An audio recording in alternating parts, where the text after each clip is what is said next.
about navigating, how exactly can you become a BACP registered member in UK. The BACP is basically a counseling and psychotherapy association that is based in UK. So we're going to talk about how exactly a person with an international degree, for example, a degree where they've studied in Pakistan or elsewhere, how exactly can they become a member of BACP, and how exactly, what exactly are the possibilities, and how exactly can you move forward with the application. So moving forward, what exactly BACP is? So BACP is basically, the full form is British Association for Counselling and Psychotherapy. It's a UK's leading body for counseling and psychotherapy, and it basically promotes ethical standards and professional excellence, alongside with having multiple number of members part of the association, 60,000 and plus. And it also offers a range of different supports, like, it offers you accreditation, that's like a professional recognition that you get. You also get support in the form of webinars, events, CPD events, and also a lot of resources. I mean, once you become a member, you it's not just that you're only going to get the recognition, but you're going to get a lot of useful resources as well as part of your membership. But to be very specific, what exactly are some of the benefits of being a member of BACP? It's basically, as a member, you'll receive access to not just, you'll get professional recognition, then you'll also have access to their research journals, CPD events, online resources. Apart from that, you'll also, in Pakistan, this is one thing that we lack, and that is the ethical framework is not very well defined. So as a practicing counselor, it is very important, or a psychotherapist, it's very important that you get that guidance. So you're going to get that guidance once you become a member. Although that guidance is available on their website as well, but once you become a member, you actually sign a document that says that you're going to abide to this particular ethical framework, and which is a very, very good resource. And not just a resource, but as a professional, this is something that is very useful for your clinical practice. Then it also offers a pathway to accreditation. So, for example, you joined BACP as a student, it's not going to be restricted to that student membership only. It has a range of different memberships. You can upgrade to an individual member based on your experience. Of course, you can become an accredited member. And then finally, there is senior accreditation as well. So, there are different levels that you can go up to. So you can climb up the ladder based on your experience and based on your clinical experience, and that's like progression in your journey as a counselor and as a psychotherapist. Then increased client trust and employability as well. So this is something that is very important. When I came to UK, and I came 3 years back, and I realized that, when I came in here, I was really clueless that how exactly do I have to move forward? What exactly, because I had, almost a decade of clinical experience. I was teaching at the same time. I had a good master's degree. I graduated with a distinction. Now, despite all these things, I still face challenges in terms of identifying, because for me, the biggest challenge was to identify that what route do I have to take um, in terms of starting my own clinical practice or starting my own private practice. Although by law, they don't expect you, I mean, in UK, they don't expect a counselor to be, to have a license, just like, a clinical psychologist. For a clinical psychologist to practice, they need a license. But for a counselor, they don't need license. They need clinical, training hours and clinical experience, and then they can use, they can, choose that route. But, that is not, I mean, there is no specific license that is required as such. But when I came in here, so I decided, I was looking for different, associations, memberships, and some of them were quite confusing. But for BACP, the good part was that everything was very, very transparent, and everything was explicitly mentioned on their website. So I went through the different routes. I identified that I qualify for individual membership, and that is where my journey began with BACP. What I realized was that the moment I got the individual membership, that's like a registered membership, I got, whenever I was looking for any sort of a job or anything in UK, the first thing that, I mean, a counselor job, a psychotherapist job, either they would ask for specific training or they would ask a recognition by a particular association or a particular, body. I mean, BACP is not the only one. There are a lot of other associations as well, but BACP is part of those recognized, associations or body that employers do consider while they're considering a counselor, because they go through, I mean, the scrutiny that they do in terms of, looking at your credentials, your clinical experience, that actually is worth it in terms of your employability in the future. So, in client trust and employability is very important. And I'm working currently with one of the platforms. It's like a remote platform that I'm working with. And I mean, sometimes I'm not even surprised. I mean, clients now, they have got so much awareness that they would ask you that, are you a counselor? And that is where, are you a counselor? What experience or what training do you have? And that is exactly where this particular membership actually really helps me. I didn't, letting them know that, I'm part of this association. And, that basically gives them that trust that, okay, this person belongs to an association, the credentials, everything is valid and authentic. So that these are some of the few, these are some of the benefits of BACP membership. And now we're going to move on to the categories. So what exactly are the membership categories that that are available? I mean, in my audience, of course, I don't think so many people have written in the chat box yet. But if you could write that, if you're a student or are a professional, because there's a different membership that is available for students, and there's a different membership category that is available for professionals. Some of the membership categories that are available include a student membership, individual membership, accredited membership, and then senior accreditation. For all the four categories, the eligibility criteria is different. So we're going to start with the student category first, and then we're going to move up to the other categories. So for student membership, I think I'm missing a slide here, but that's okay.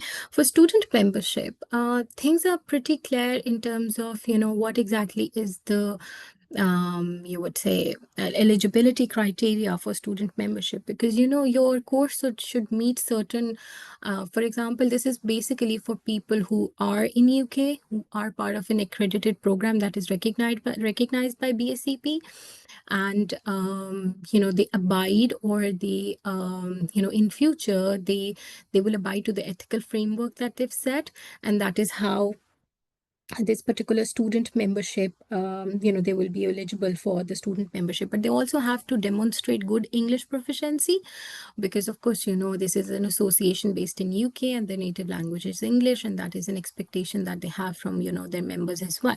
So in order to qualify for a student membership, there's just 3 criteria that are there. You need to be enrolled in a counseling or psychotherapy course that is recognized by BACP. You're able to commit to BACP's ethical framework. You're able to demonstrate good English comprehension, and that's all that, that they lead. It necessarily doesn't have to be, when I say that its course should be recognized by BACP, it doesn't necessarily say that, it needs to be a UK-based course, but it should meet BACP standards of practice, and that is what is required.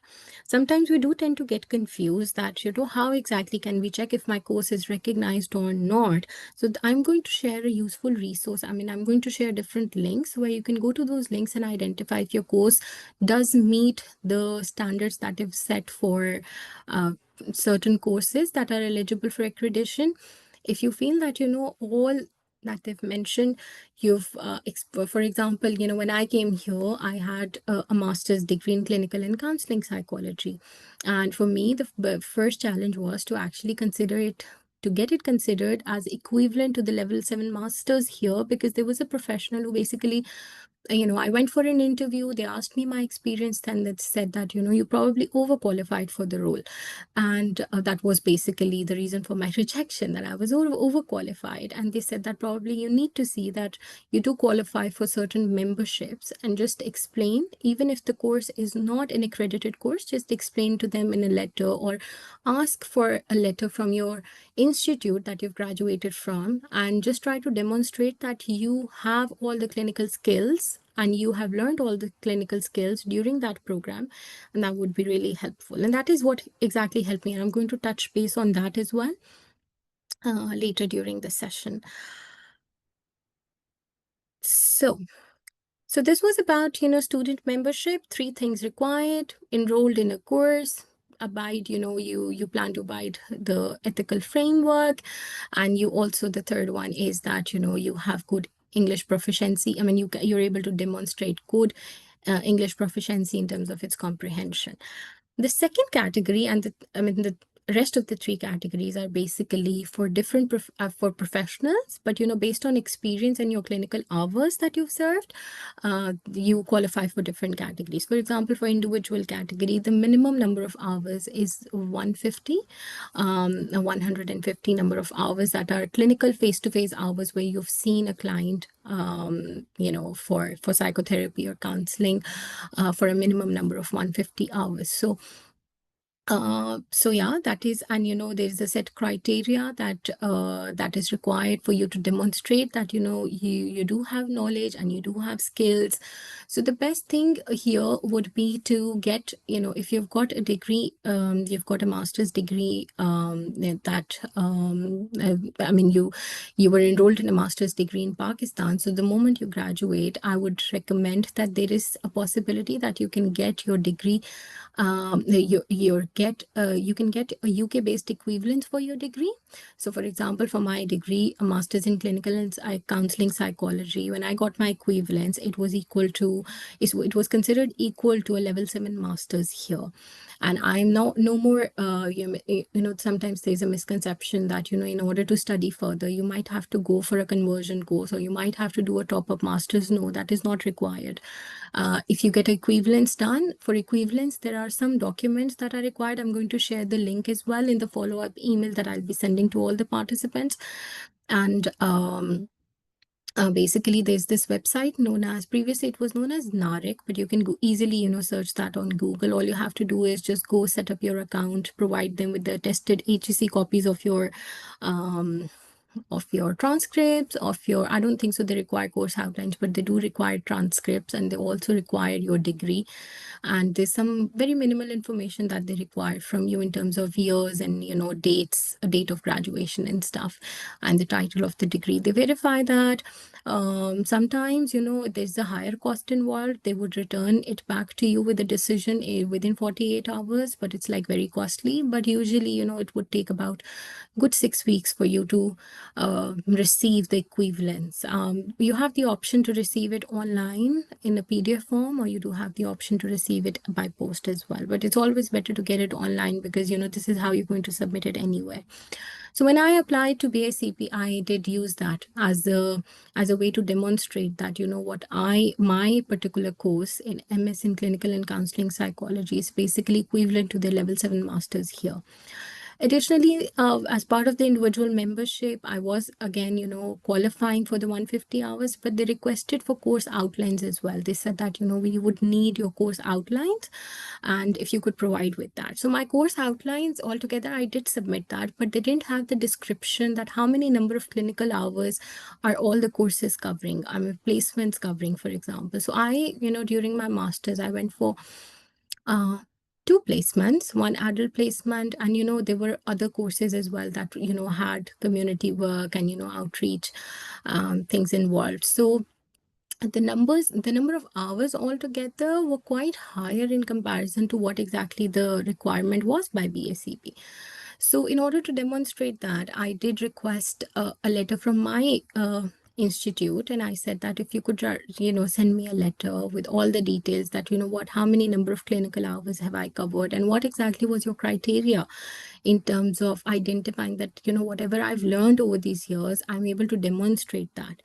So my institute, BNU, it was really kind enough, and the faculty was very supportive and very helpful, and they provided me with one of the letters, which clearly mentioned that how many clinical hours have I completed. But even then, that wasn't enough. They sent me another follow-up email with saying that in the letter, it hasn't clearly been mentioned that whether the hours that you've completed were they face-to-face hours or were they online. What exactly was the mode? So that was corrected. I requested because they were face-to-face hours. So I did request that again. And finally, they did consider, based on this whole, back and forth communication, they did their scrutiny, and they did consider me eligible for individual membership.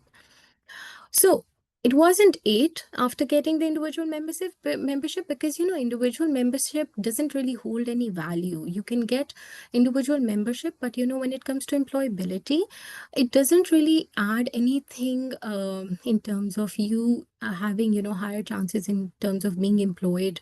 Because whenever you come across any of the advertisements where jobs have been advertised for counselors, psychotherapists, they will specifically ask you that you're a registered member. So there's a difference between an individual member and a registered member. So any person can get an individual membership, any professional can get an individual membership, but if you don't have a recognized degree within UK, or if you have a course that hasn't been accredited by BACP or a recognized body within UK, then you have to sit for a COP exam. That is a Certificate of Proficiency exam. You can give that exam at any time. I mean, the moment you get your individual membership, you can right away apply for. I mean, there are different slots that are available. You actually have to book it. It's free of cost. You don't have to pay anything for that. However, you do have to pay some amount for your individual membership, and you can see the costs on the BACP website as well. But there's a lot of relaxation. For example, if the professional isn't working, they can apply for some sort of a concession as well. They just have to provide them with certain documents in order to be verified that this whatever the person is saying is authentic and valid. But so there is going to be cost involved in terms of individual membership that you'll apply for, but there'll be no cost for the certificate of proficiency. So this is exactly, the route that international students can take. So this was the easiest and the simplest one that you can start off with, despite the number of, if somebody doesn't have many years of professional experience or clinical number of hours, so they may request a letter from their institute, and, they can use that in order to demonstrate the skills and start away. So this individual category can be one of the categories that any person can do. Any of the professionals who've graduated graduated with a master's degree can apply. Second category is for experienced professionals, where that is accredited and senior accreditation. These basically require a lot more number of hours, clinical hours, than the individual category. For example, for accredited category, you need 450 plus number of clinical hours, face-to-face clinical hours, and you need a set amount of supervision hours as well, where the person who is basically your supervisor needs to be part of the BACP organization as well. So you can check that, although on the website, but this is what my knowledge is. I don't want to, provide incorrect knowledge. But if you think, you can just read up on the website. But this is my knowledge that the person needs to be, part of the association, or, a professional in terms of that, that can be recognized as part of, as a supervisor altogether. So, as a professional, if you feel that, you've got these many number of hours, you can directly apply for again, you can go for the individual membership, get the COP exam done, and then apply for the accreditation ultimately. And then, of course, move up the ladder as, your experience continues to grow, and, you professionally continue to grow. You can apply for senior accreditation as well. But I think individual membership and accredited member is the one that would really benefit all of us, because I can see in the chat box there are students and there are professionals who would particularly fit in these two categories. So what exactly do you need to do when it comes to applying. So the first and the foremost thing is that, you need to check for your course recognition. Even if your course isn't recognized by BACP, it's all right. You can again use the method that I used in order to demonstrate your skills, request a letter, from your institution, apply for equivalence, and I think these two should be sufficient in terms of providing them with the relevant material related to your course. Then the second would be to go to BACP website and create an account. Creating an account is completely free, so you can do that right away today as well. But purchasing the application or purchasing the membership is something that would again, when you submit an application, you need to have all the documents. First and foremost, you have to have all the documents with you at the time you're about to submit the application. I mean, it's not going to be something that you might do it in parts. First, gather all the documents and then right away submit your application. It takes about, mostly, people who have applied, it takes about a few months for you to get back a response from them. But, they're quite helpful. The overall team is quite helpful in terms of helping you. Even if you inquire about that, they always, send you a reply back that, how things are and what exactly is required and stuff like that. So, it's not like that it's going to take years, but it's going to take a few months for you to first gather documents and then submit and then hear back from them.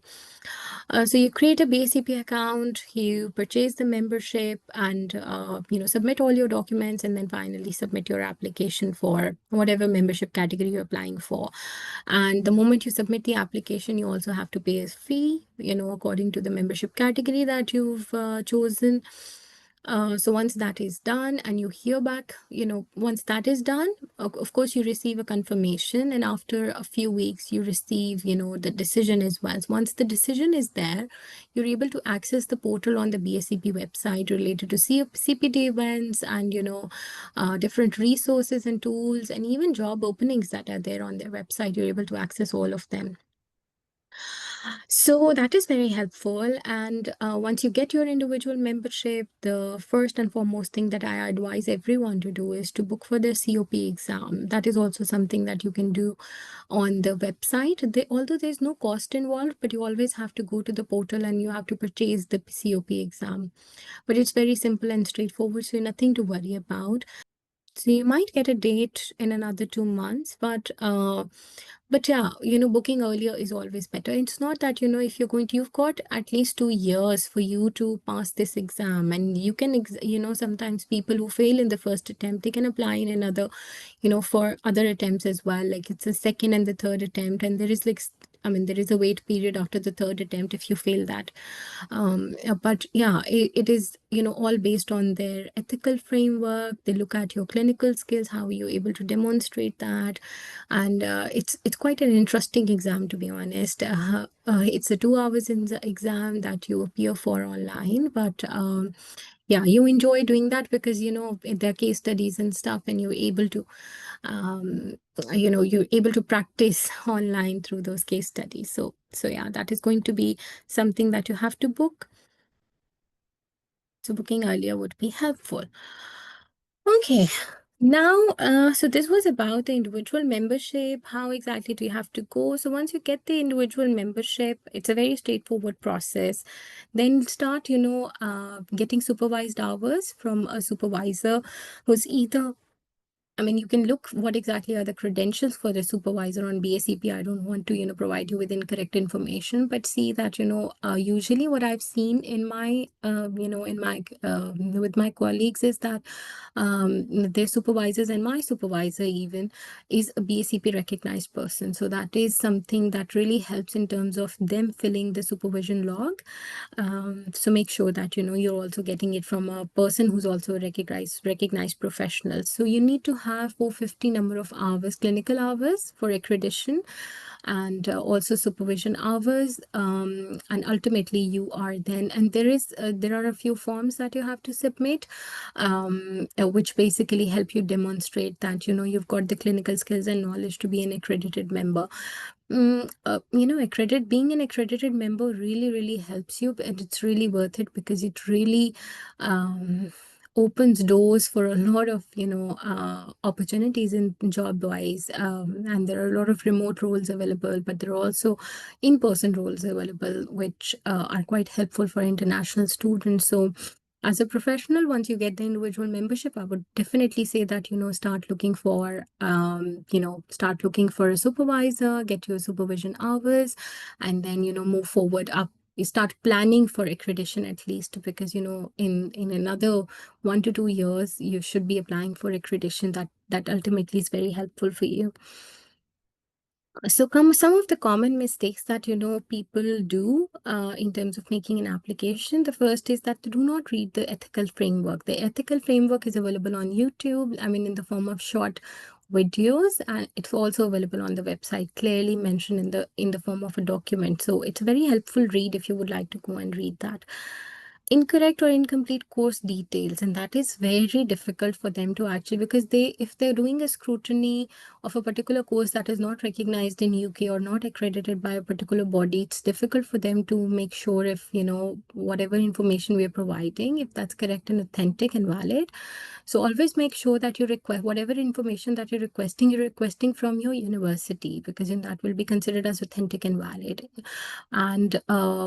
And provide them with very clear information, very precise, so that that is, if you can find the course outlines, that's the best thing. But make sure that with your course outlines you have all the details. For example, if it's placements, I mean, how many numbers of hours have been completed, were they supervised, were they not supervised, how exactly were the skills, I mean, demonstration of skills were assessed, were they done through vivas, were they done through case studies, were they done through conferences, what exactly was the demonstration? So how did you demonstrate that whatever you learned in placement, you do have those skills? So this can be done. Poor communication skills in English, because that is something, if you've got, for example, if somebody has given IELTS, I think that would be the best thing to provide them with, and you've got a good score. But if you think that you haven't got that, then yeah, you can ask your institution for a letter, although it wasn't required in my case. But yeah, you can, if you feel that they're requiring or they're asking for that. I think my letter that I received from my institution, that clearly mentioned that the mode of teaching was English, so that acted as validating this particular point. Ignoring the CPT requirements after joining. So once you've joined, there are certain CPT requirements. You'll get to know about it, once you become a member. So just see that you're attending those events. What is the minimal criteria that you're required? But for your professional proficiency, this is something that would be required. And I think that's it from my side. I've got, these resources that are very useful. We will be uploading this particular webinar on our YouTube channel as well. But yeah, this webinar was just intended for informational purposes. I'm not I'm not doing it on behalf of BACP in any way. But yes, all these useful resources can be found here.